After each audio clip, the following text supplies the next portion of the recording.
from?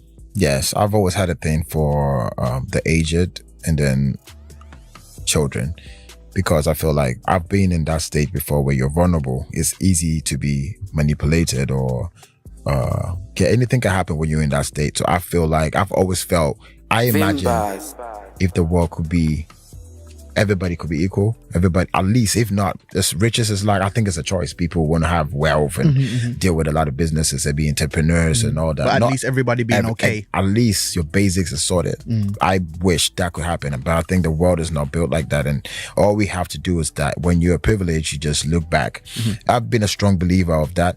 And in the beginning, I had a struggle with even setting up the foundation because I had my own theory, but then I was wrong because I thought having a camera on you was wrong. Telling people you're doing this is wrong. But then I realized, no, you're been in this position because you attract a lot of people that the guy in the corner in the community cannot. You know, I can just tweet and then sort your bill for you within 2 minutes because I'm just going to say people should contribute. So I'm like, okay, if that, then that makes sense. And that's when I set up the Sarkodie Foundation. Because prior to that, I was doing stuff on my own.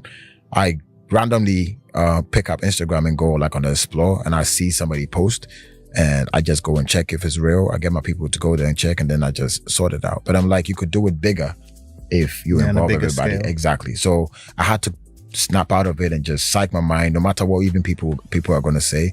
I just make sure that this is what I want. So I have to make sure that I help. So that's what birthed the foundation. Yeah, and there's always going to be somebody in it. He just wants people to think he's a good guy, and everything like that. But like you said, there's a benefit to it. You can reach people, and you can use resources, and you just have an ability to galvanize people. Like somebody might not know where the problem is, but you can say the problem's over there. Let's go. And I'm working with a lot of companies with big budget to support, and just because I don't want people to say, I'm doing this, I'm not going to involve and have a bigger picture to save a lot of people. No. So that's when I took it like very official, and then my team set it up, and then now we have a structure to be able to help.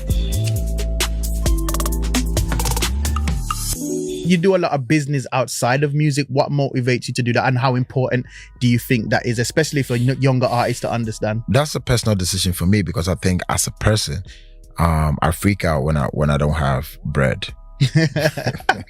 I'm like, I don't know if everybody is like that, but I literally freak out. Like I have panic attacks when that's happening. So I'm always like, my manager told me that if I didn't do music, I would still find a way to survive, which is true, because I can't. When I was living with my mom, all I was thinking about is having my house, right?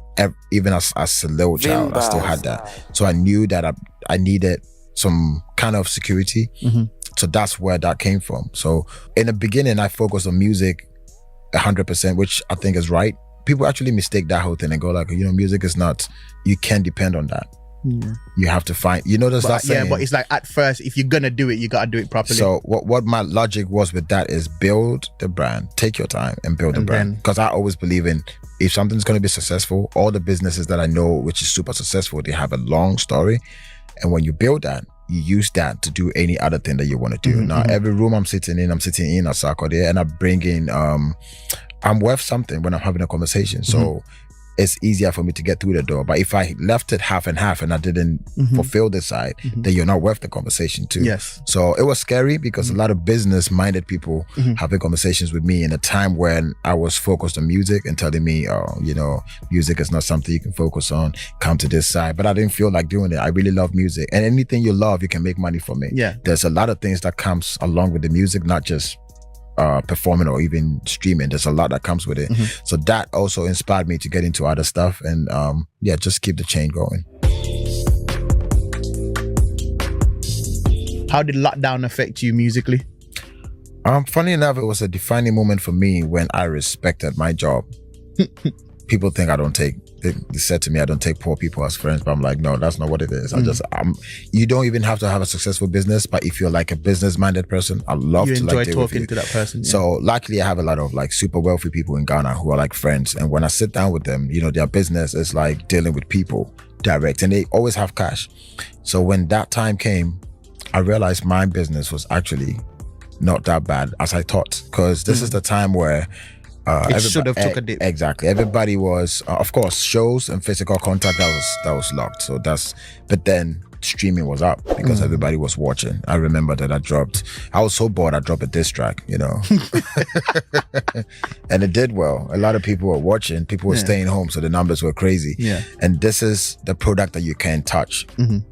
You know, is in the air, so you're still making money off it. I respected my business at that point. So you gained a new respect for music. Exactly. Because it's a product you can buy that you don't have to touch. I don't have to do no maintenance, nothing. So, but then I look at other people where they have to actually be physical. They need workers to come and do whatever. But then I didn't have to do that. All I have to do is just sit in my room, upload, and make money. That's actually an interesting take that I didn't hear before. Yeah, I learned a lot. And I was stuck in the States. And I keep saying this, I paid all my bills without coming into Ghana and trying to like take my savings, you know, and all came from music, right? So that gave me a different perspective about my business, which after that, I started talking to a lot of investors to come into music because people think entertainment is literally entertainment, but we're talking big bag in entertainment industry. I always like to ask people with money this question because I'm looking for tips and advice. How do you tell people no when they ask you for money? What's your strategy? I'll see what I can do.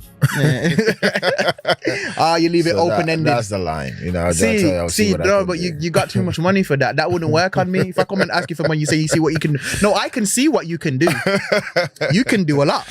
No, but I'm very straight with that though. My family keeps telling me that they think my no is so hard that they feel it's like offensive. Yeah. Right. Yeah. I like a no that makes them think about asking the second when they ask again. Do you know what I mean? It's like this no might last 2-3 more times. But because they can't figure me out because you can ask me for $1,000, I'll say no, and you can do like 15 and I'll say yes, and you don't understand why. It's because of what you said and what it's going to solve. Yes. That makes sense to me. You know? If you have more than 3 loan apps on your mobile phone, but you can't even borrow GHS 500. And if it doesn't make sense, I'm like, no. And then if I can, of course, I'm going to tell you I can't do it. It's not. And if anybody is mad at you because of that, they're not supposed to be there. Oh, there you go. Sometimes you can tell somebody you can't and they'll never believe that you can't. So one incident happened way back. That's me without money. Okay, yeah, I was working a little bit, but I seen the beginning of my career and I came home and I literally spent my last money on me. I actually gave it out to somebody and I knew I was going to wake up in the morning, you probably go to the bank or something. So bro, I literally had in Ghana cedis, let's say like £1 on me. The night is like, the day is done. It's in the night. I'm not going to do anything. Now this guy walks in and asks for £50 because he said he had to travel early in the morning and he's talking to me. There is nothing that I was going to say that he's going to understand. He cannot believe that you don't have. You are 50 is like, Sarkodie, sir. He feels 50 to me is like buying pizza, right? So what is like, how? And to date we're not in talking terms. You know? So he never got over it. And I don't explain nothing to nobody because I treat things like how I'm going to treat it because I wouldn't be mad at you if you say that. So I think allow people be them, but then you can't please everybody. That's true. And I always say, don't ask a question that you can't hear no to. Because if you ask a question you can't hear no to, you weren't really asking the question.